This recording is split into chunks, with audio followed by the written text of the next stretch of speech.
Eh bien bonjour tout le monde, il est temps pour moi de récolter le premier méga concombre en ce lundi 22 mai. On peut voir qu'il y en a vraiment plein d'autres qui vont suivre. Lui, il lui manque plus que quelques jours. Et ça y est, le festival carnaval de concombre. Voilà, donc les concombres, vous le savez si vous avez vu mes vidéos de l'été dernier. C'est vraiment ma culture favorite, une de mes cultures favorites parce que franchement, ça produit bien, c'est facile. Et donc, pourquoi mes concombres, ben, franchement, ils produisent bien. Il faut savoir que dans la jardinière, j'ai quand même mis une bonne terre, de la terre végétale, du terreau, mais j'ai quand même récupéré ma terre. J'ai quand même récupéré la terre de mon jardin qui était une terre assez lourde, une terre argilo-calcaire dans laquelle j'avais déjà pas mal de vers de terre. Ça a un peu alourdi ma terre parce que sinon que du terreau ou de la mauvaise terre végétale, c'était trop léger. J'ai un peu mis de fumier, un peu d'engrais organique. Donc allez, on va se faire cette récolte. Donc bien sûr, comme je filme avec une main le téléphone, j'ai fait pause. Donc là voilà, hein, le concombre, il fait 30 cm, mais si vous le mettez droit, ben un concombre forcément s'arrondit. Mais si on voulait vraiment le mesurer sur toute sa longueur, il fait 35 cm. J'aurais pu peut-être le laisser encore un peu, mais voilà, il y en a plein d'autres qui vont suivre. Donc, à retenir pour les concombres, une terre fertile, une terre qui a été quand même amendée depuis 1 an et demi, avec un peu de fumier, pas vraiment de compost, même paillage au sol, un bon paillage avec des feuilles sèches, de la tonte, du bois, et voilà, et pas que du terreau ou de la terre végétale du commerce, mais un peu de terre du jardin. Je vous fais un tout petit tour rapide là. Par contre, je vais vous parler d'une autre terre du commerce qui a desséché complètement mes mâches. Donc là, il a bien plu dans le sud. Il a bien plu, donc ça se porte bien. De toute façon, j'ai un paillage. Et comme je vous ai dit, dans ma jardinière, j'ai un peu de terre lourde du jardin. Sinon que du terreau et de la mauvaise terre végétale, de la mauvaise, ça va pas. Donc ici, c'est impeccable. Les aubergines sont en fleurs. J'ai bien calculé mon coût de la place qui va être prise. Donc rien à dire. Les salades, ça suit son cours. Dans la jardinière, ça va. Parce que je peux faire un paillage. Et parce que la terre, elle retient un peu l'eau. Et là où je vais, ce que je veux vous montrer, c'est ici mes mâches. Ici, elles ont repris de la couleur, mes mâches coquilles de louvier. Mais elles ont été plantées donc avec de la mauvaise terre végétale,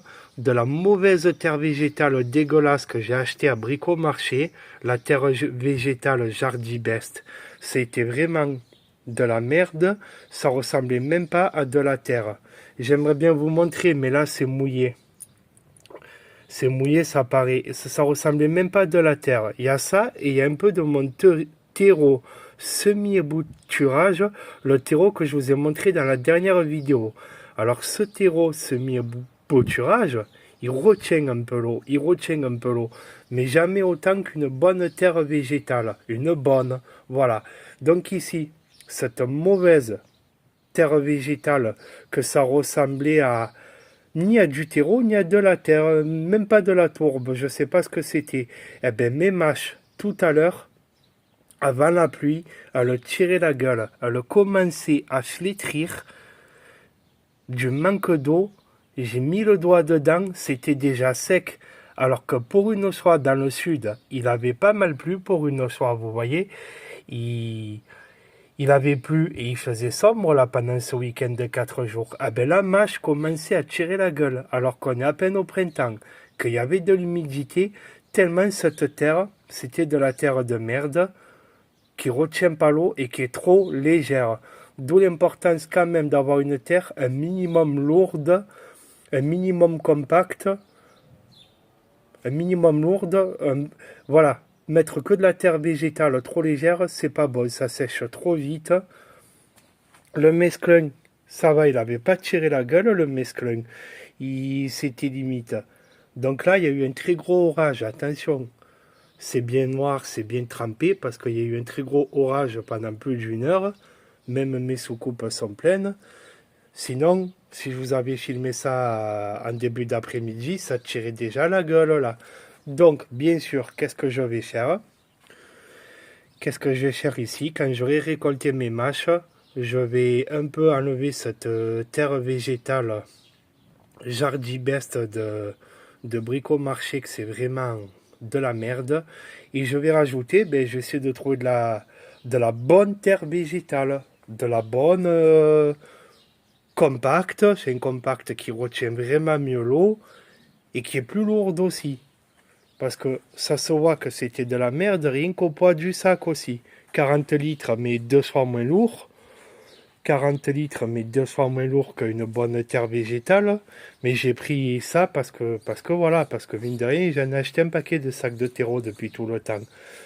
Voilà, donc la récolte du concombre, et je vais pas récolter un peu de salade, parce que salade et concombre, voilà les amis. Pour ceux qui auront regardé la vidéo en entier, je vais vous glisser une information qui je pense est assez intéressante. C'est le bonus. C'est que au plus le packaging, l'emballage d'un sac de terre végétale ou de terreau, au plus c'est joli, au plus il te marque des ingrédients magiques, eh bien souvent, c'est pas si terrible. Ma terre végétale Jardibest de Bricomarché, tellement elle était dégueulasse, dedans j'avais des tessons de carrelage, j'avais quelques cailloux, j'ai retrouvé des déchets plastiques, un peu, c'était vraiment de la merde. La texture, et comme je vous ai dit, je sais même pas c'était quoi comme terre, tellement c'était de la terre de merde. Et l'emballage, il te donne envie. Par contre, le terreau que je vous ai montré dans mon avant-dernière vidéo, ce terreau, le sac noir, je peux vous affirmer que c'est un des meilleurs terreaux de semi-ébouturage. Et là, il n'y a pas besoin de faire de chichi sur l'emballage magique et tout. C'est un super terreau. Je l'ai pris dans mes mains, la texture, je l'ai vu quand je mouille, quand j'arrose, je connais maintenant. Et je peux vous dire que c'est un terreau, certes léger, mais qui retient mieux l'eau. Ça se voit que dans les godets.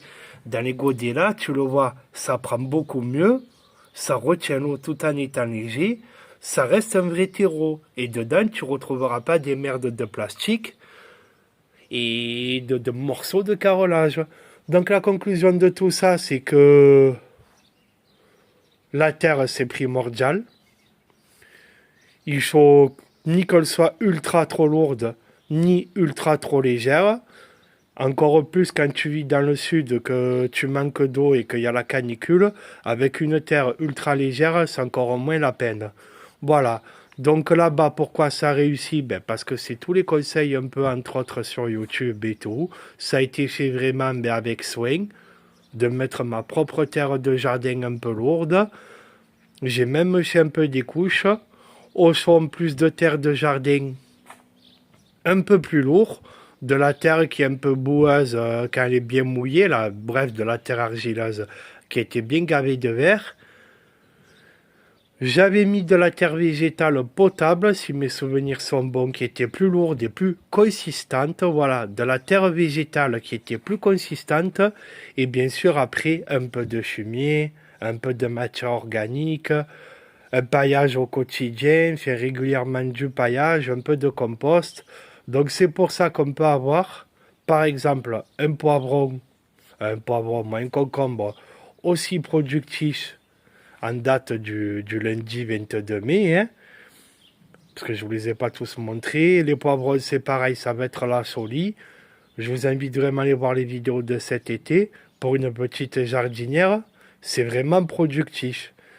Et si j'avais mis cette terre qui est là-bas dans mes jardinières, j'avais mis que ça ici, c'est impossible que j'aurais eu ça l'année dernière et que j'aurais eu un bon départ comme ça cette année. Sur ce, bonne soirée tout le monde. Ciao, ciao.